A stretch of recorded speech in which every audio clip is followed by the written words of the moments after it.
Bu Murni, mertuaku, membobol brankas rahasiaku di kamarku sendiri, mengangkut uang sekolah anakku dan kalung ibuku, lalu berteriak bahwa rumah ini milik putranya.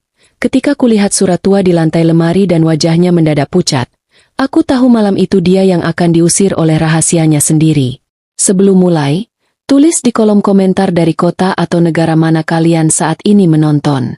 Jangan lupa like, subscribe, dan aktifkan lonceng. Semoga hari kalian penuh keberkahan dan segala urusan dipermudah. Pagi di rumah Hana selalu dimulai dari bunyi yang kecil-kecil. Tombol rice cooker berpindah ke hangat. Sendok menyentuh bibir panci. Jemuran dibuka pelan supaya tidak membangunkan Sasa. Rumah 2 lantai itu cukup luas, tapi sejak Bu Murni tinggal di sana, udara di dalamnya selalu terasa lebih sempit. Hana bangun sebelum subuh, menanak nasi, menyiapkan bekal, lalu membuka laptop di meja makan untuk mengecek info butik online miliknya.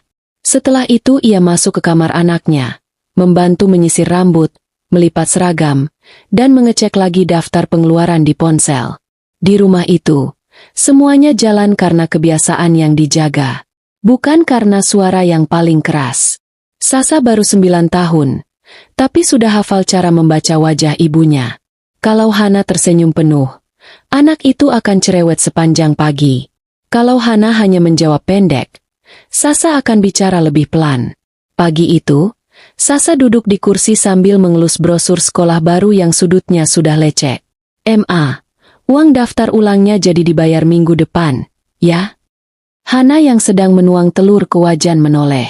Jadi, beneran, Mama sudah simpan. Sasa mengangguk cepat. Kalau aku masuk sekolah itu, nanti aku bisa ikut kelas gambar tiap Jumat. Hana tahu, itulah kenapa 3 bulan terakhir ia menahan banyak hal. Tidak beli tas baru, tidak ganti ponsel yang retak, tidak potong rambut di salon. Uang daftar ulang sekolah Sasa, uang seragam, dan sedikit biaya buat meja belajar baru ia kumpulkan pelan-pelan. Semua ia simpan di brankas kecil yang tertanam di belakang lemari pakaiannya. Di dalamnya ada uang 23.500.000. Ada kalung emas tipis peninggalan ibunya. Ada sertifikat rumah. Ada buku tabungan sewa ruko kecil di depan pasar. Dan ada 1 amplop coklat tua yang tidak pernah ia buka lagi setelah dibacanya 2 tahun lalu. Bagas, suaminya, tahu Hana menyimpan sesuatu di lemari. Tapi ia tidak pernah tahu isi lengkapnya. Waktu pertama kali Hana memasang brankas itu, Bagas sempat tertawa. Serius amat, kita ini tinggal sama keluarga, bukan di tengah hutan. Hana menjawab sambil merapikan baju. Justru karena tinggal sama keluarga. Bagas mengira itu cuma gurauan. Seperti banyak hal lain yang dikatakan Hana ketika suaminya belum mau melihat jelas apa yang sebenarnya terjadi di rumah sendiri. Bu Murni datang tinggal bersama mereka 8 bulan sebelumnya. Awalnya cuma mau beberapa minggu, karena rumah adik iparnya direnovasi.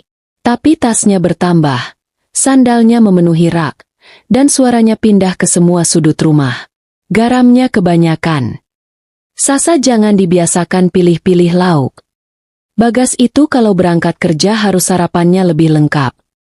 Kalau cuma itu, mungkin Hana masih bisa menganggapnya cerewet biasa. Masalahnya, Bu Murni tidak pernah berhenti di dapur. Ia suka masuk kamar tanpa ketuk, membuka laci seenaknya, merapikan barang sambil mengomentari, lalu meninggalkan rasa seperti habis diperiksa.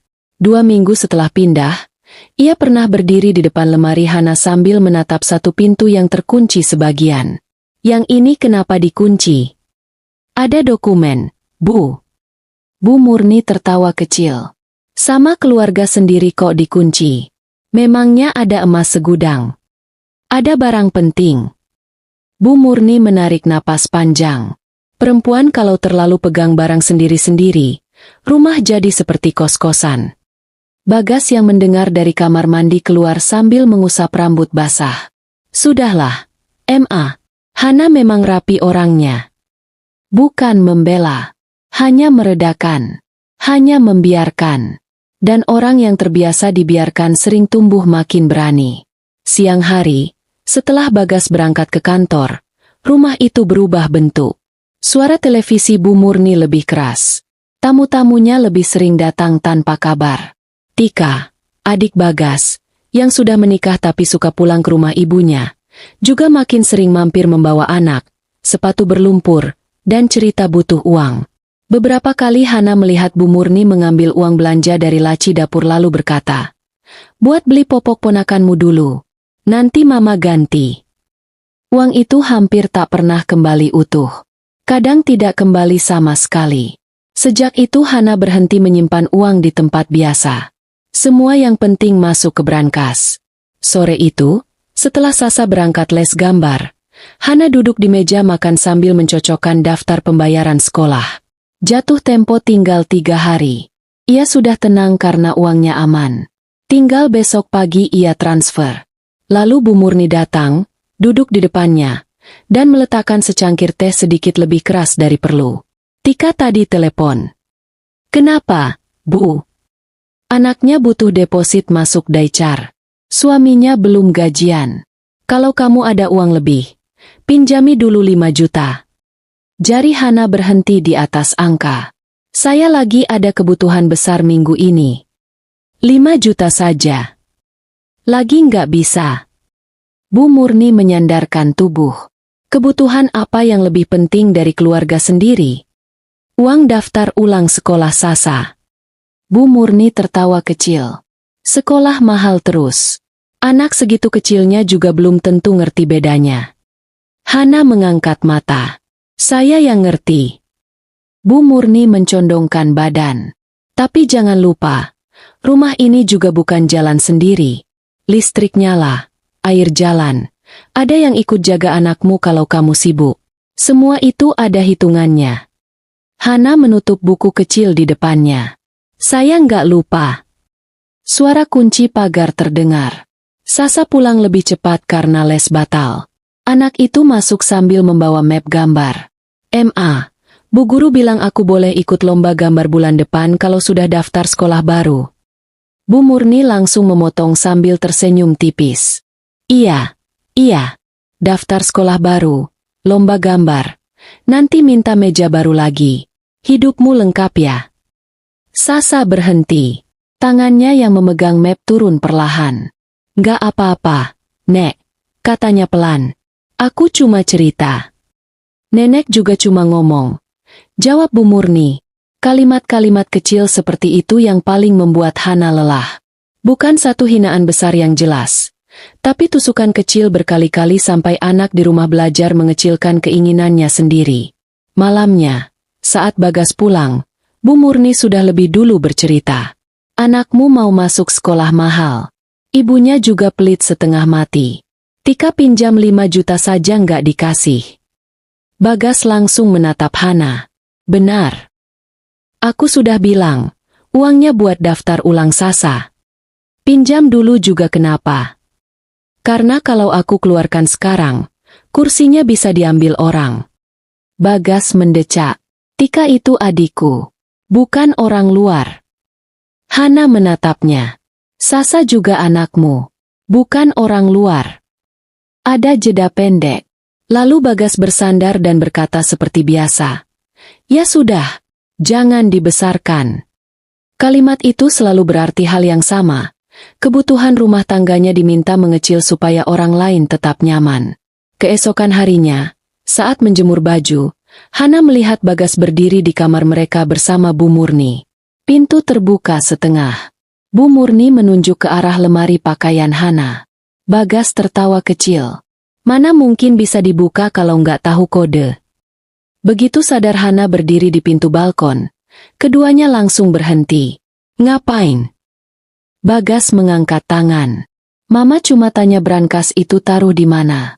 Takut kalau ada apa-apa." Bu Murni menimpali.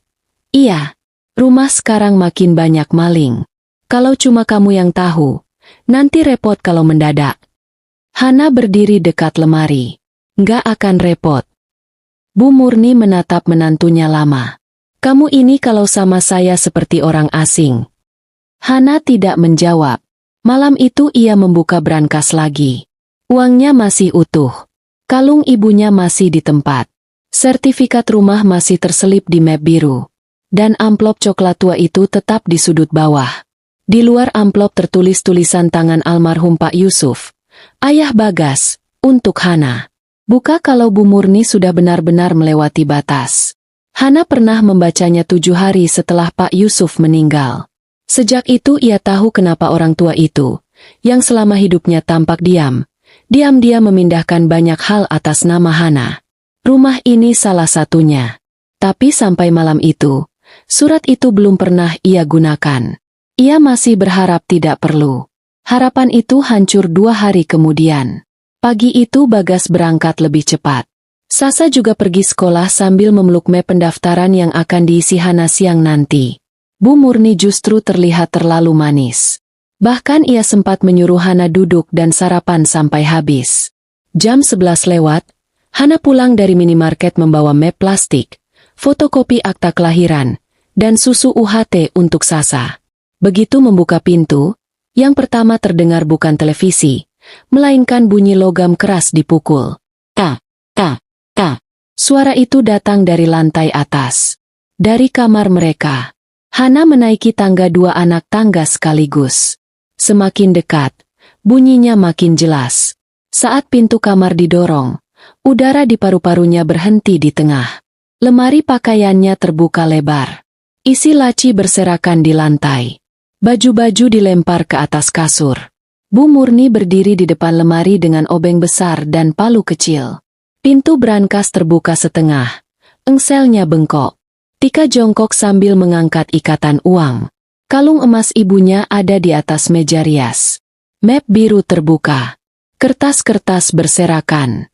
Hana berdiri di ambang pintu. Sedang apa? Suara itu keluar pelan sekali. Bu Murni menoleh. Wajahnya tidak malu. Hanya kesal karena ketahuan. Bagus kamu pulang. Jadi sekalian jelas. Mama mau lihat apa yang selama ini kamu sembunyikan dari keluarga. Tika buru-buru berdiri dengan uang masih di tangan. Mbak, ini cuma pinjam. Taruh, kata Hana. Tika menoleh ke ibunya. Bu Murni justru mengangkat dagu. Kenapa harus taruh? Itu uang keluarga. Rumah anak saya. Kamar anak saya. Kamu tinggal di sini bukan sendirian. Mata Hana berhenti di uang yang dipegang Tika. Lalu ke kalung emas di meja. Lalu ke formulir sekolah Sasa yang ikut jatuh di lantai. Tepat di bagian kolom pembayaran yang belum dicentang. Apa saja yang kalian ambil? Tanyanya. Jangan pakai nada itu ke saya. Apa saja yang kalian ambil? 3 juta buat Tika dulu. Toh masih banyak. Kalung itu juga saya cuma mau cek. Saya curiga kamu simpan-simpan dari keluarga terus pura-pura susah. Itu kalung ibu saya. Bu Murni tertawa pendek. Emas itu emas. Perasaanmu jangan dibikin lebih mahal dari kebutuhan orang hidup. Dan uang itu buat sekolah Sasa. Sekolah lagi. Anakmu sekolah di mana juga tetap anak-anak. Tika sekarang butuh buat hidup. Hana mengambil formulir yang terinjak sandal. Jemarinya kaku. Saat berdiri lagi, matanya tidak bergerak lagi kemana-mana. Taruh semuanya. Tika mulai ragu. Bu, diam. Potong Bu Murni. Jangan sok mengusir saya dari kamar anak saya sendiri. Saat itulah Bagas muncul di pintu. Napasnya agak terengah. Hana, sudah, dengar dulu. Hana menoleh padanya sangat pelan. Kamu tahu. Bagas menelan ludah. Itu saja sudah cukup. Cuma pinjam. Katanya. Mama panik. Tika perlu deposit kios hari ini. Aku pikir di brankasmu ada dana cadangan. Dana cadangan. Bagas mencoba mendekat. Nanti aku ganti. Dengan apa? Janji yang sama seperti kulkas bocor? Seperti meja belajar Sasa? Seperti iuran lomba yang kemarin kamu bilang nanti? Bu Murni langsung menyahut. Nah, mulai. Uang sedikit saja dibikin seolah kami rampok bank. Hana memutar tubuh ke arahnya. Ibu membobol brankas saya di kamar saya sendiri. Karena kamu memperlakukan rumah ini seperti wilayah pribadimu. Kalimat itu membentur dinding kamar. Tika memegang uang lebih erat. Bagas diam. Dan di momen itu, Hana melihat sudut amplop coklat tua keluar sedikit dari tumpukan kertas. Amplop dari Pak Yusuf. Papan tipis di dalam brankas rupanya bergeser saat dibongkar. Mata Hana berhenti di sana. Dada yang sejak tadi seperti dipukul dari dalam mendadak lurus. "Taruh uangnya," katanya lagi. Bu Murni tertawa pendek. "Kalau saya tidak mau." Hana membungkuk, mengambil amplop itu, lalu berdiri. Bu Murni yang tadi berapi-api mendadak menatap benda di tangan Hana dengan kilat takut yang terlalu jelas untuk disembunyikan. Hana menangkap itu. "Bagas," katanya. "Panggil semua yang ada di bawah naik." Bagas mengerutkan kening. "Untuk apa?" "Panggil." 5 menit kemudian, ruang keluarga di lantai bawah penuh. Kakak ipar Bagas yang kebetulan datang mengantar kue, suaminya, 2 sepupu Bu Murni, pembantu harian yang belum pulang, bahkan Pak RT yang lewat depan rumah dan dipanggil Bagas karena bingung. Sasa juga sudah pulang, berdiri dekat tangga dengan tas masih di punggung dan mata membulat. Di atas meja kaca, Hana menaruh isi brankas yang berhasil ia kumpulkan kembali, uang yang diikat ulang, kalung emas, sertifikat rumah, buku tabungan, dan amplop coklat tua. "Ada apa ini?" tanya kakak ipar Bagas. Hana menatap satu-satu wajah di ruangan itu. Sasa menatapnya dari dekat tangga. "Kecil, diam." Itu membuat Hana tahu ia tidak boleh hancur sekarang. "Ibu membobol brankas saya." Ruang tamu langsung sunyi. Bu Murni cepat menyela. "Jangan bahasanya seperti maling. Saya cuma mau cek apa yang selama ini dia sembunyikan." Ternyata benar. Uang segini banyak disimpan sendiri sementara keluarga susah. Hana mengangguk kecil. "Uang itu buat sekolah Sasa. Dan kalung ini milik ibu saya." Lalu ia mengangkat amplop coklat itu. Tapi bukan itu yang paling penting. Wajah Bu Murni berubah. Bukan pucat karena marah. Pucat karena tahu. Bagas mengerutkan kening. "Itu apa?" "Surat dari Bapak." "Bapak?" "Pak Yusuf." Nama itu membuat ruangan makin diam. Almarhum ayah Bagas satu-satunya orang yang dulu masih bisa membuat Bu Murni menahan suara.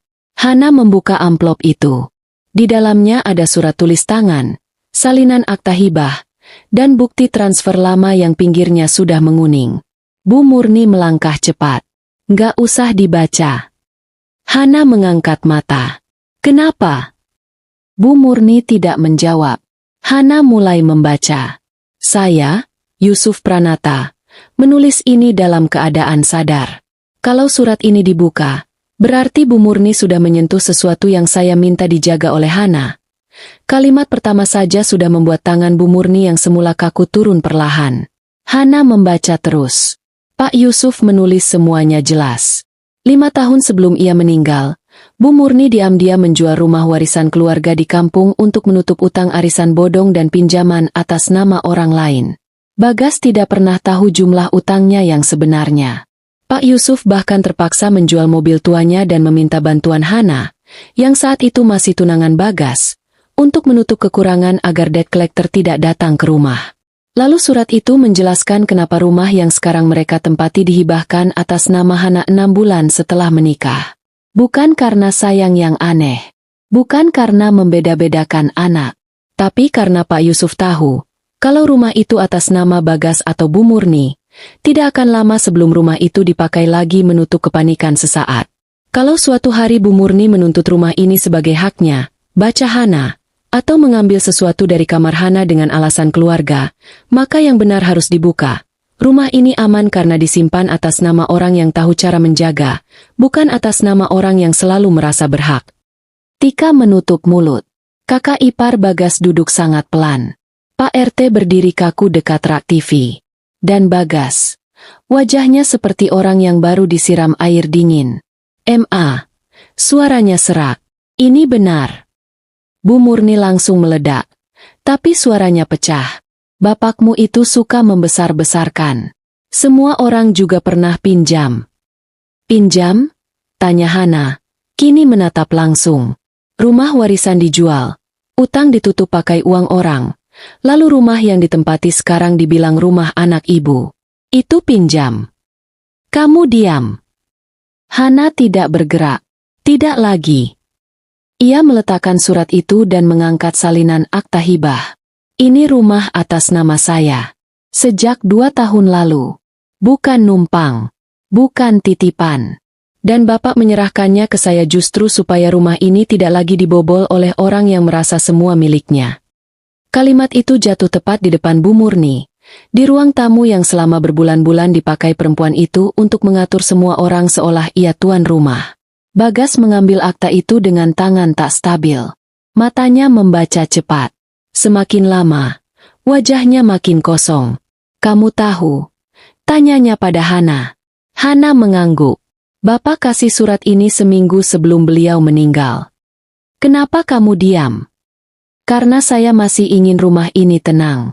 Karena saya masih ingin kamu punya ibu tanpa rasa malu. Karena saya pikir ibu masih punya batas. Hana mengalihkan mata ke Bu Murni. Ternyata tidak. Sasa turun satu anak tangga. Ma. Hana menoleh dan suaranya melunak hanya sesaat. Nggak apa-apa, sayang. Berdiri situ dulu. Bu Murni mencoba bicara lagi. Semua itu masa lalu. Buat apa dibuka sekarang? Hana menatap lurus. Karena ibu baru saja membobol brankas saya dan mengambil uang sekolah anak saya. Karena ibu masih berteriak bahwa rumah ini milik putra ibu. Karena kalau saya tetap diam, ibu akan terus merasa semua pintu di rumah ini bisa ibu buka. Lalu Hana mengulurkan tangan ke arah Tika. Uangnya. Tika menoleh ke ibunya. Bu Murni tidak lagi bicara. Itulah pertama kalinya sejak tinggal di rumah itu. Hana melihat perempuan itu benar-benar kehilangan kata. Tika meletakkan ikatan uang ke meja. Kalungnya. Tika buru-buru menyerahkan kotak beludru. Dan sekarang, kata Hana sambil menoleh ke Bagas. Saya minta ibu keluar dari rumah saya malam ini. Bagas tersentak. Hana. Ia menoleh pelan. Kalau kamu mau ikut, ikut. Kalau tidak, tetap juga ibu keluar malam ini. Kakak ipar Bagas akhirnya bicara. Suaranya pelan dan malu. Ma. Pulang dulu ke rumah saya saja. Bu Murni menatap anak sulungnya tak percaya. Kamu juga. Surat Bapak jelas. Bu Murni memandang satu persatu orang di ruangan itu. Tidak ada yang membela. Tidak ada yang bisa lagi pura-pura tidak tahu. Bagas mengusap wajahnya sekali. Ma, ayo dulu. Saya nggak akan diusir begitu saja. Hana mengangguk. Tidak. Saya kasih pilihan. Ibu keluar baik-baik sekarang, atau saya panggil polisi untuk pembobolan brankas dan pengambilan uang. Kalimat itu membuat Tika langsung menangis kecil. Pak RT berkata pendek, kalau memang ada pembobolan dan pemilik rumah keberatan, saya jadi saksi. Akhirnya, tanpa teriak lagi, Bu Murni berbalik. Langkahnya ke kamar tamu tidak lagi ringan. Hanya bunyi sandal yang terseret di lantai. 2 jam kemudian, koper Bu Murni sudah ada di depan pintu. Tika membantu membawanya turun. Bagas berdiri di teras seperti orang kehilangan pijakan. Sebelum masuk mobil kakak sulungnya, Bu Murni sempat menoleh ke Hana. Kamu puas? Hana berdiri di ambang pintu, Sasa di belakangnya. Tangannya memegang kunci rumah yang baru. Belum. Tapi malam ini rumah saya mulai aman. Pintu ditutup setelah mobil itu keluar pagar. Bunyi kuncinya terdengar pendek, tapi berat. Bahu Hana yang sejak siang keras akhirnya turun. Sasa langsung memeluk pinggang ibunya. Sekolahku jadi, Ma. Bisiknya. Jadi. Kalung nenek juga aman. Ya. Sasa mengangguk. Nek tadi jahat, ya. Hana menatap anaknya. Nek tadi sudah melewati batas. Malam itu, setelah Sasa tidur, Hana duduk di lantai kamar mereka. Brankasnya rusak. Pintu besinya miring. Baju-baju masih berantakan di kasur. Bagas berdiri di dekat jendela tanpa suara. Kenapa kamu nggak pernah cerita? Tanyanya. Hana menatap brankas yang patah. Karena saya capek jadi orang yang selalu harus membawa malu ibumu sendirian. Aku nggak tahu sampai segitunya. Kamu nggak mau tahu. Itu beda. Bagas menunduk. Aku bisa ganti brankasnya. Hana tertawa kecil, datar. Yang rusak malam ini bukan cuma besinya. Besok paginya Hana bergerak cepat. Tukang kunci dipanggil. Kunci kamar diganti. Brankas baru dipesan. Rekening sewa ruko dipindahkan ke akses yang lebih aman. Sasa tetap berangkat sekolah dengan langkah yang lebih tenang karena formulir pendaftarannya akhirnya selesai ditransfer sebelum jam makan siang. Siang itu, Bagas pulang lebih cepat dan duduk di meja makan dengan wajah turun. Aku mau transfer balik uang yang kepakai. Ke rekening sekolah. Bukan ke saya. Bagas mengangguk. Bukti transfer masuk beberapa detik kemudian. Hana melihatnya tanpa reaksi besar. Terlambat tetap terlambat. Walau dibayar. Masalahnya belum selesai. 2 hari kemudian, Bu Murni datang lagi. Kali ini membawa 2 saudara jauh dan 1 tetangga kampung yang suka sekali jadi penengah palsu kalau ada masalah keluarga. Begitu masuk teras, suaranya sudah terdengar. Saya cuma mau ambil hak saya. Hana membuka pintu setengah. Hak apa? Rumah ini dibangun pakai nama suami saya. Pakai jerih payah keluarga saya. Dan surat hibahnya ditandatangani suami ibu sendiri. Salah satu saudara mencoba masuk. Sudah, Hana. Namanya orang tua. Masa dikeluarkan begitu? Hana tetap memegang daun pintu. Orang tua yang masuk kamar saya tanpa izin, membobol brankas saya, dan mengambil uang sekolah anak saya tetap tidak punya hak tinggal di rumah saya. Bu Murni memukul lengan saudaranya pelan, seolah ia yang paling disakiti. Lihat, mulutnya sekarang besar karena pegang surat. Hana menatapnya beberapa detik. Bukan. Mulut saya sekarang jelas karena saya sudah terlalu lama dipaksa diam. Lalu ia meletakkan 1 map fotokopi di bangku teras. Ini salinan surat. Ini juga salinan berita acara pembobolan kalau ibu mau lanjut mempermalukan diri kemana-mana. Sekarang pilih, pulang baik-baik atau saya telepon pengacara. Wajah Bu Murni mengeras.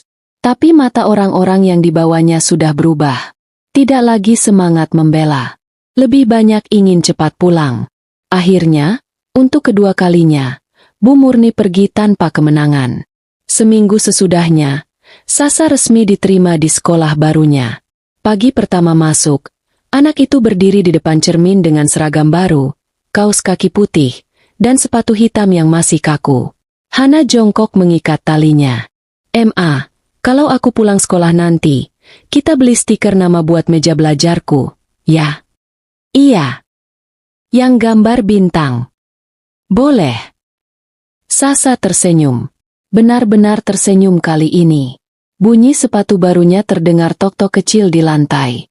Bagas melihat dari ruang tamu. Sejak malam pembobolan itu, ia berubah lebih diam. Tidak lagi banyak alasan. Ia beberapa kali mengantar ibunya ke rumah kakaknya untuk urusan obat. Tapi tidak pernah lagi berani menyuruh Hana memaklumi. Satu malam, setelah Sasa tidur, Bagas duduk di kursi dekat balkon. "Aku minta maaf." Hana yang sedang melipat seragam berhenti. "Aku salah karena selalu pikir kamu akan paham. Aku salah karena biarin mama masuk terlalu jauh. Kamu bukan cuma membiarkan. Kamu memberi jalan." Bagas mengangguk. "Iya. Aku nggak butuh maaf yang manis. Bagas, aku butuh batas." Bagas menelan ludah. "Aku pindah ke kamar bawah dulu kalau itu yang kamu mau." Hana menatapnya. "Iya, mulai malam ini." Bagas pindah ke kamar kerja bawah. Tidak ada baju dilempar. Tidak ada pintu dibanting. Kadang balas dendam paling telak memang tidak berbunyi. Cukup memindahkan seseorang dari tempat yang selama ini ia kira otomatis jadi haknya. Bulan-bulan berikutnya jauh lebih tenang. Rumah itu memang tidak langsung manis. Tapi setidaknya tidak lagi penuh mata yang mengintip laci, tangan yang memindah barang seenaknya, atau kalimat yang selalu menagih pengertian. Hana mulai tidur lebih nyenyak. Sasa lebih sering tertawa. Dan meja belajar baru di dekat jendela benar-benar dipakai setiap malam. Lalu suatu sore, Saat hujan tipis turun dan Hana sedang menata pesanan, Bagas pulang membawa satu map dan satu kunci mobil. Aku sudah ajukan mutasi ke cabang Semarang. Hana menoleh. Kapan? Minggu depan kalau disetujui. Ada jeda singkat. Mama mau ikut tinggal sama aku. Kakak sudah nggak kuat. Hana mengangguk pelan. Tidak ada rasa menang yang meledak. Yang ada justru sesuatu yang lebih tenang. Akibat akhirnya berjalan ke tempat yang seharusnya. Bagas menatap tangan istrinya yang sedang melipat invoice. Aku nggak minta kita balik seperti dulu. Hana tidak menjawab. Aku cuma mau bilang, waktu surat Bapak dibaca malam itu, aku baru sadar selama ini siapa yang benar-benar jaga rumah ini. Kalimat itu datang terlambat, tapi tetap lebih jujur daripada semua alasan yang pernah ia ucapkan. Seminggu kemudian, Bagas benar-benar pindah.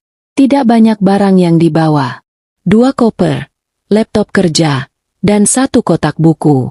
Sasa memeluk ayahnya di teras, tidak menangis, hanya memegang lengan kemejanya lebih lama dari biasa. Papa masih jemput aku kalau lomba gambar. Kalau Papa bisa, Papa datang. Sasa mengangguk, seolah sudah paham kalimat itu tidak boleh dipercaya sepenuhnya. Itulah bagian yang paling menyakitkan dari semua kerusakan di rumah.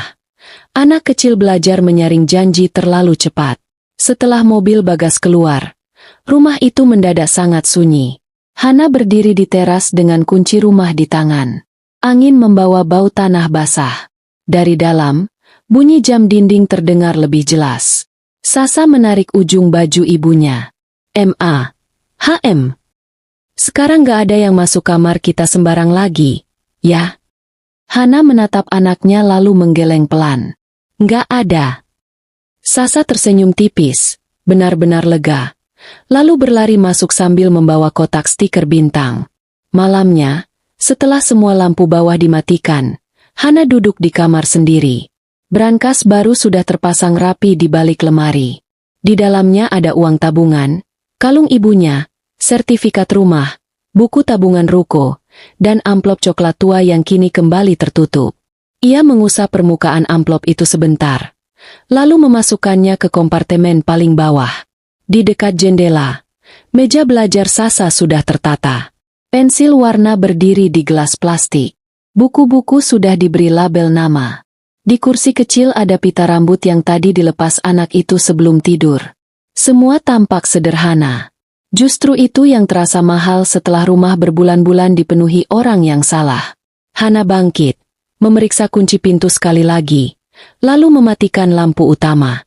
Sebelum keluar kamar, matanya sempat berhenti pada lemari yang dulu dibuka orang seenaknya, pada dinding yang dulu mendengar hinaan, dan pada lantai tempat surat tua itu pernah jatuh tepat ketika semua batas runtuh.